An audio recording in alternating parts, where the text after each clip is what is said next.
Nah, pertanyaannya, benarkah 2024 akan hadir sang mujaddid, sang pembaharu itu? Wallahu a'lam bishawab, kita tidak bisa memastikan. Tapi benarlah memang ada hadis Nabi mengatakan fi kulli ra'si mi'atu sana atau mi'atu am, di setiap awal 100 tahun akan muncul seseorang yang Allah takdirkan menjadi mujaddid, yang memperbaharui ya vitalitas kehidupan beragama umat Islam ini.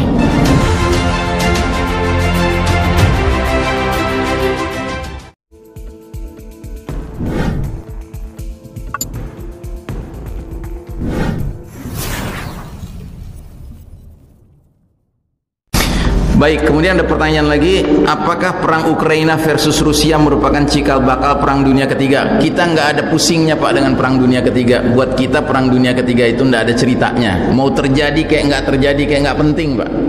Ya, karena berdasarkan hadis-hadis nubuwah yang paling penting kita ikuti adalah skenario Allah yang diterangkan oleh Nabi Muhammad SAW. Nah, dalam hal ini memang ada perang besar yang akan terjadi di akhir zaman, tapi itu tidak ada istilah di dalam hadis-hadis Nabi yang dikaitkan dengan negeri yang namanya Ukraina kah, Rusia kah, tidak. Yang ada istilah malhamah kubro. Ya, malhamah kubro itu perang besar Pak. Tapi perang itu jelas antara pihak kaum muslimin di satu sisi dan Rum di sisi lain. Rum itu kalau sekarang itu Eropa ya, di sisi lain ya. Dan kapan itu terjadi? Dia hanya terjadi jika sudah hadirnya Amirul Mukminin fi akhir zaman, pemimpinnya kaum beriman di akhir zaman, yaitu Al-Mahdi. Ya, jadi Al-Mahdi nanti akan memimpin kita rame-rame melawan Rum dalam Malhamah Kubro. Ya, soal perang dunia ketiga ini ya saya terus terang nggak tertarik untuk membicarakannya, karena kalaupun terjadi ya sudah, biarkan saja. Ini kan asygiliz zalimin bizalimin, orang-orang zalim lawan orang-orang zalim, apa pula urusan kita dengan mereka, begitu ya. Paling-paling kita mengikuti dalam kaitan dengan mempersiapkan diri menghadapi dampaknya, itu saja. Tapi dalam kaitan dengan harus berpihak ke salah satunya, tidak ada urusan kita ya. Wallahu a'lam bishawab. Kemudian ada lagi pertanyaan, kebangkitan Islam pernah tahun 1924 di zaman Turki Utsmani. Bukan kebangkitannya, ini berakhirnya ya kepemimpinan Islam pada tahun 1924, yang waktu itu umat Islam diwakili oleh Kesultanan Utsmani Turki.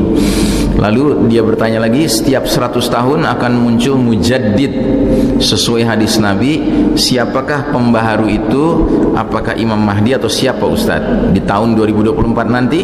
Nah, jadi angka 2024 dikaitkan dengan angka 1924, yaitu keruntuhan Kesultanan Utsmani Turki ya, di mana setelah runtuh maka umat Islam menjadi laksana anak-anak ayam kehilangan induk, kehilangan pimpinan ya.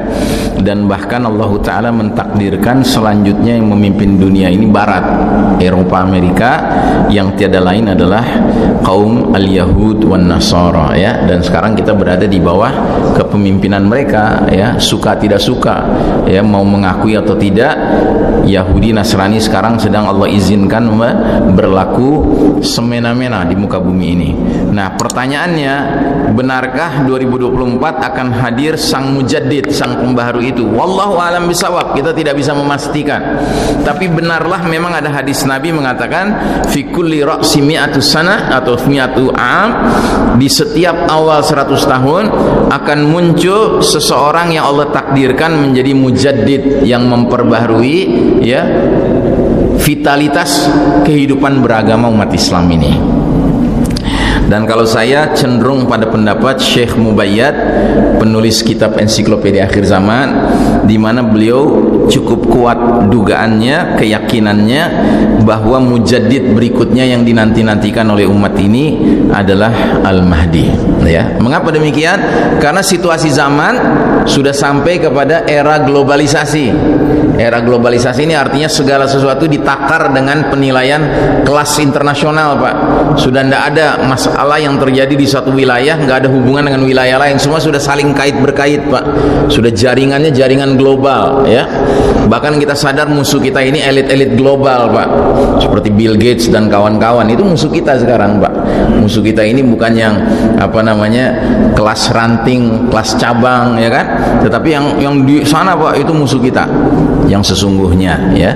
Nah, jadi saudaraku rahimakumullah, karenanya mujaddid yang harus tampil haruslah mujaddid yang levelnya pun level kelas dunia, kelas global. Dan itu yang pantas siapa? Al-Mahdi.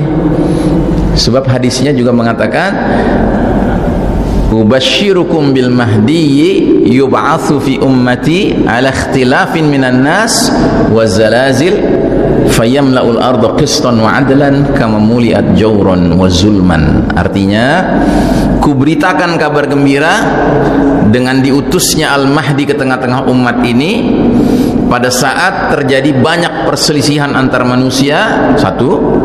Kedua, gempa-gempa berlangsung, ya, baik gempanya itu natural, alami, maupun gempa man-made, buatan manusia, ya. Harus diketahui Pak, sekarang ini gempa ada yang merupakan efek dari senjata rahasia pihak elit global Pak, ya.